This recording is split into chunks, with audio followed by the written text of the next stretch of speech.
Hi, I'm Becca, and this is my husband, Gabe. That's me. Welcome to the podcast celebrating Jack Russell Terrier dogs. And all the joys of companionship with canines of every kind. Each week, we'll explore all the heartfelt, humbling, and hilarious stories that only dog parents can truly relate to. We're Jack Russell parents.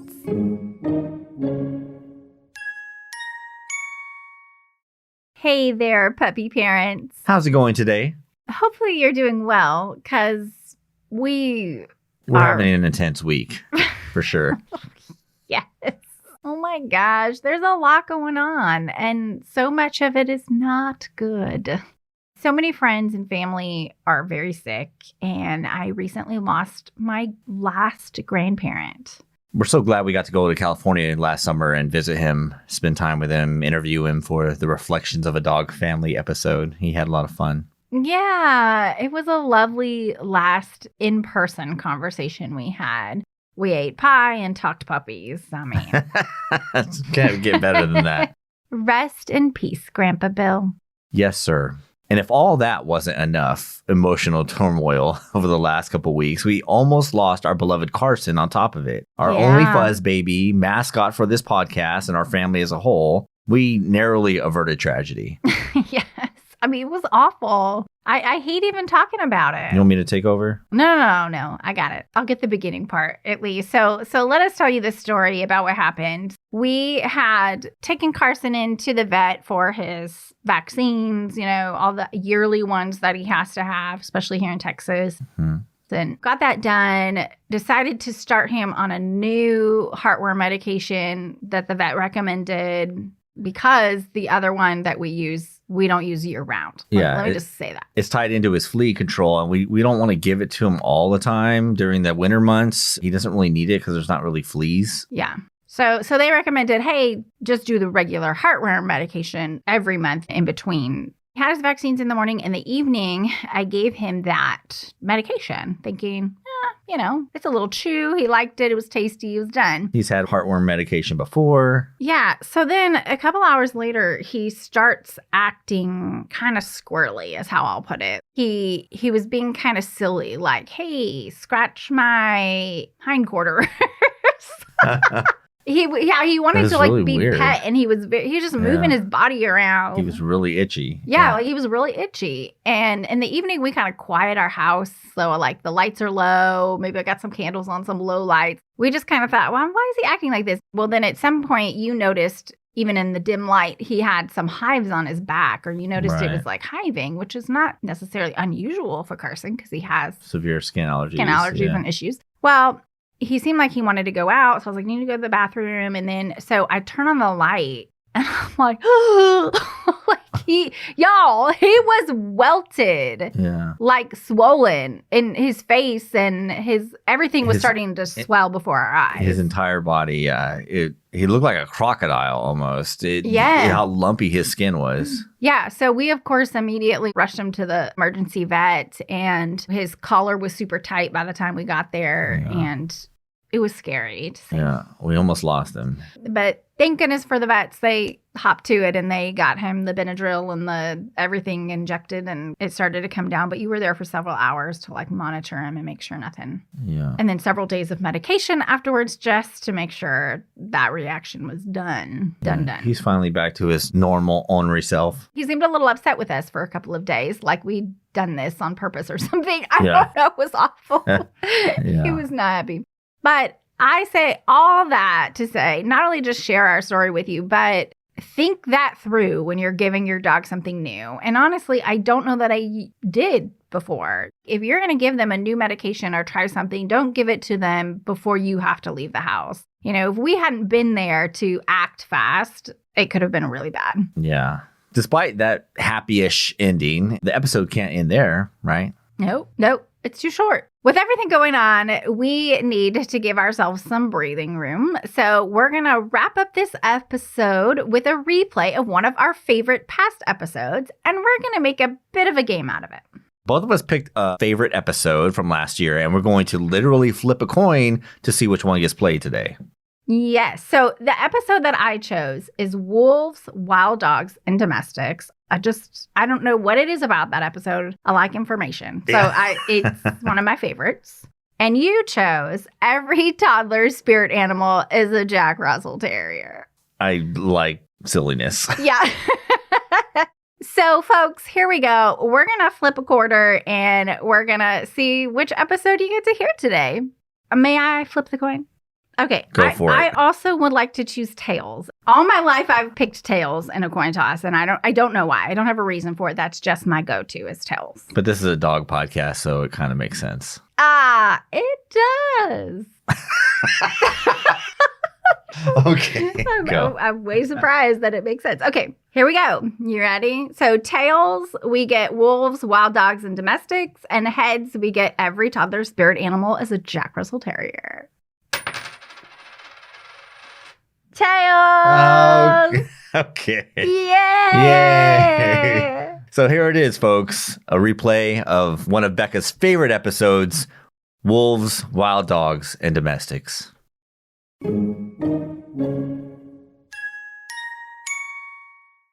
Hello, everybody. Hi, folks. Puppy parents, how are you? I so wish you could answer back. I'd love to hear how your life is going and what your dogs have been up to this week. I know. How about you let us know on our socials? We're everywhere at JRT Podcast. Well, Gabe, how are you doing this week? I'm not bad now. Last week, my allergies were kicking my butt pretty bad, but I've gotten some extra rest, and now I'm right as rain. Good. Yeah, I don't like it when you're not feeling well. So glad you're back with us. And as a matter of fact, on our 50th celebration episode that we did just 1 week ago, we bragged about how we never miss an episode, that we released every Monday and Thursday morning. And then, because you weren't feeling well, the 51st episode was late. I know. I mean, what in the world, right? So, sorry, listeners. It won't happen again, as much as I can possibly promise that. Right. But to be fair, we were only like 16 hours late, so it wasn't even a full day. Okay. Yeah, true. So don't worry, puppy parents. We are back on the leash today, and we are about to walk you into a flurry of furry factoids on this fine autumn day. Oh, goody. Well, what kind of doggy facts do we have? We're sharing an article from cuteness.com. Yes, I said cuteness.com. So cute. Cuteness.com has an insightful article that lays out the differences between wild and domestic dogs. And you can find the link to the full article on our show notes page. First, they do a brief summary of a dog's rise to domestication. They say, quote, "By now, we all know the basic history of how the love between dogs and humans grew. First, they were wolves. Then they were like, oh, these are cute and awesome. And the nicest, cutest, awesomest wolves got invited more and more into our lives until they bred with each other. And their pups were even nicer and cuter still. So we went from wolves to pugs. Don't know quite how that happened, but apparently it did. Then we started breeding dogs to do specific jobs like hunting or herding. And then eventually that whole selective breeding thing happened, and now we have French bulldogs and chihuahuas and pom, whatever those. Yeah. And JRT. And how could I forget? Yeah, that sounds about right. That's a pretty accurate history of how domestic dogs came to be. Is it? I don't know. Okay, but even with all the human intervention, there are still wolves out there. And more than that, there's a third category of canines that we don't think often about, which are wild dogs. Here's what you need to know about how our domesticated BFFs are different from their wilder cousins, which include coyotes, dingoes, and a host of other canines. Yeah, so how are wild dogs and domestic dogs different? Well, first off, they have obvious physical differences. So did you know, Gabe? No. That You're going to tell me? The African wild dog has only 4 toes per foot, while other dogs have 5 toes on their feet. Didn't know that. That's how they're different physically. Also, the African wild dog has big, round ears. So, first of all, I encourage you to Google them because I think they're super cute. Their ears, picture, a typical cartoon mouse, right? With those huge, just round dishes on its head, right? Okay. To me, that's what they look like. And they're just really cute. Like they're half dog, half mouse. And they use those to hear all the dangerous predators that they must share their environment with. And so like domestic dogs, like pugs that Gabe mentioned earlier, for example, have those little folded ears that works for them because they don't often encounter lions and hyenas in our suburban neighborhoods. Right? Right. Second, if you can believe it, wild dogs actually sleep more than your pet.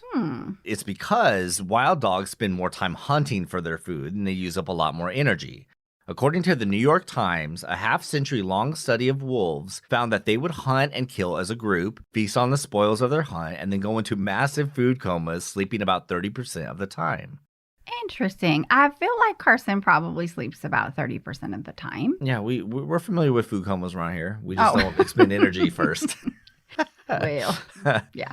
The cuteness.com article adds that wolves burn about 70% more calories compared to typical animals of similar size. Also, when they're hunting, wolves burn calories 10 to 20 times as fast as they do when they're resting. I wish I could be on the move as much as a wolf. Mm-hmm. I'd like to burn calories faster. We should get you one of those desk bikes. I also read that African wild dogs typically spend the entire day sleeping with their pack, and they are only active in bursts when the sun goes down. So they sleep and hunt. Another difference between wild dogs and domestics is that wild dogs' vocalizations are far more complex than those of domestic dogs. So domestic dogs bark or whine or whimper, while wild dogs have a much wider vocalization range. So they actually have very specific greetings, certain sounds that they give, and even a special whoo sound that they let out when one gets lost from the group. And I would add, and this is not factual whatsoever, I'm just thinking about things, okay? I would imagine that the whoo sound would be slightly different for each pack, right? They have different accents. I would think so, because if all packs were the same, you might get connected with the wrong pack. You might find the wrong pack and there could be trouble. You turn it into a story. Willie the lost wild dog.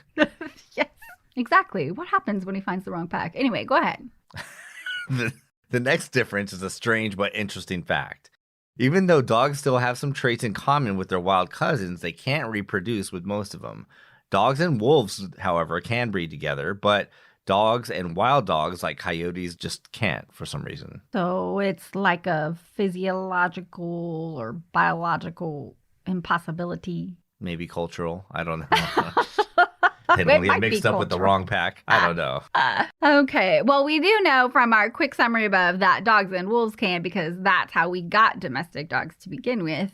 Next step, wolves and wild dogs can never be domesticated.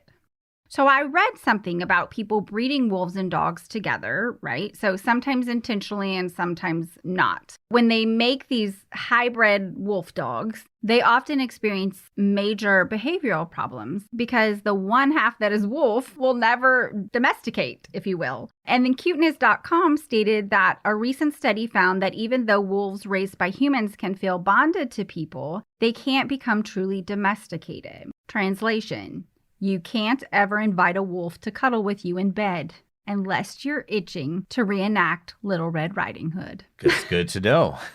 They will eat you.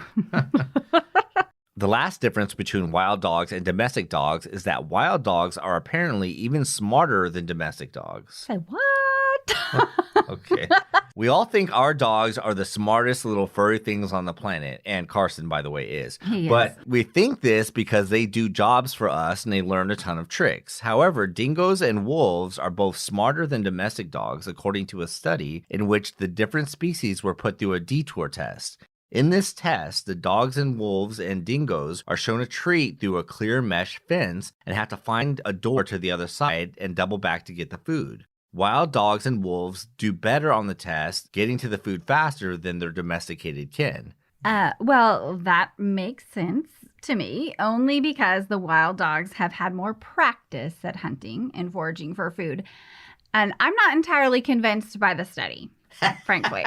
And I'm also not sure that our JRT Carson would agree either. No. I bet him and his fellow Jack Russell Terriers would stand paw and paw in protest to that fact. Yes. Just like our next Insta Dog of the Week. Yay, I love me some Insta Dog. Who do we have this week? None other than Eddie the JRT. You can see this happy fuzzy face on Instagram at Eddie the JRT. That's EDDIE the JRT. Let's start with his bio. So Eddie is officially a public figure. I just want you to know that. He was born September 15th, 2019. He is a Jack Russell Terrier. He's from Newcastle, Australia. And he has several stories pinned at the top. Let's see. He's into agility. Oh, yeah, there he is. He's running through an agility course. He's good. What a klep. See, he's smart. Very smart guy. Okay, so let's take a look at these adorable pictures. So the thing about Eddie is that he has a rough coat Jack Russell. And there are so many pictures of him with like these long hairs on his face. And they're going every which way. And his eyeball. And like he doesn't care. And it's so cute. And it looks like Eddie gets to spend a lot of time outside. He has a sister. Looks like a whippet. And he has a lot of friends. Looks like they go to the dog park. They go to the beach. Eddie is often covered in mud or wet. I imagine he gets a lot of baths. But he's really having the time of his life. And one of my absolute favorite pictures is quite a ways down, but he's almost like hugging, well, he's hugging this other dog. And the caption says, "Hugs for my bestie, Neil." The other dog's name is Neil. Aw, he's just hugging him. He just looks like he has so much life and energy. He looks happy in all of these images. Yeah. He's really enjoying life. Oh my gosh. Gabe, what's your favorite picture? It's hard to choose, honestly. It is hard to choose. I like all the ones where it looks like he's smiling. You know, he has his mouth open.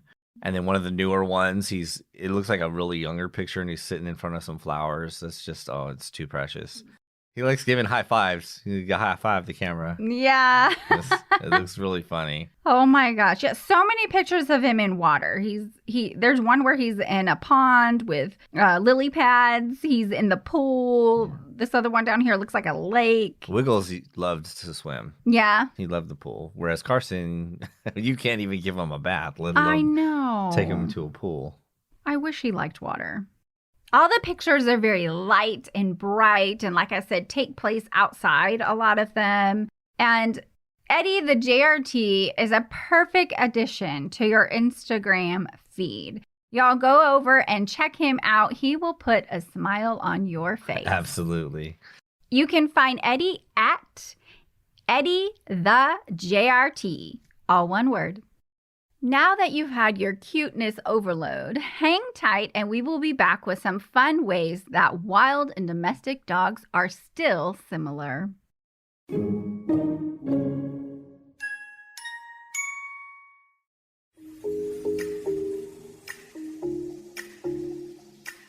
Aloha Mama Apparel wants to spread the spirit of aloha. Genesis Belote, the creator of Aloha Mama Apparel, was born on the mainland and resides in Southern California. But she cherishes her Hawaiian culture and honors the half of her family that lives on the island. She loves being a mama and a designer. At Aloha Mama, they know being a mama is hard work, but it's the best work. That's why they style mamas and kiddos in apparel that is bright and filled with beachy vibes. For the cutest casual attire celebrating the spirit of aloha, go to shopalohamama.com. That's shop, ALOHAMAMA.com. Shopalohamama.com.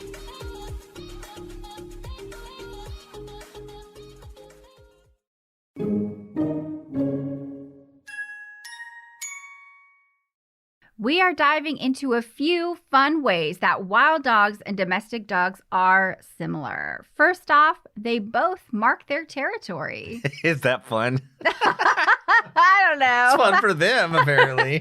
They enjoy it. Yeah. So we all know that dogs mark their territory by peeing on things. The cliche of the fire hydrant, for example. And so dogs in the wild do the same thing as well. They also both love to bury things they want to save for later. Even domestic dogs have a hoarding instinct. That's why domestic dogs bury bones. In the wild, wolves bury morsels of food to tide them over before the next kill. And of course, they all have the same ancestors, the small South Asian wolf. I did not know that. I'd like to look into that more. Sounds like some fun reading. Mm-hmm. And lastly, the similarity between wild dogs and domestic dogs is that they're all very social. They live in packs and their social standing is very important to them. In the wild, it's the key to survival. For our domestic dogs, it's pivotal to their psychological and emotional well-being. Where would Carson be without us? He would be sad. He'd be so sad. That's all, folks. I don't know about you, but I learned so much in this episode. Be sure to share these amazing factoids with your friends and your doggies so that they know how deep their wild roots go. Did you enjoy this episode? Did you learn from the content? Or did you just have a good, relatable laugh? Well, now what? It's time to subscribe, follow, keep listening, and give a positive review on the Apple Podcast app. Then share the podcast with other puppy parents. This will allow us to connect you and your friends with fun, dog-loving content week after week. Until next time, this is Becca and Gabe, the Jack Russell parents. Say bye, Carson. We'd love to connect with you online at jackrussellparents.com or on Instagram, Facebook, and Twitter at JRT Podcasts. That's at JRT for Jack Russell Terrier Podcast. The Jack Russell Parents Podcast is produced by Earball Audio. Jack Russell Parents is brought to you in part by Super Chewer. From the makers of BarkBox, Super Chewer is a themed monthly delivery of toys and treats made especially for dogs who play harder and demand a challenge. Simply go to jackrussellparents.com and click the Super Chewer link to enjoy their great offers while also supporting our podcast.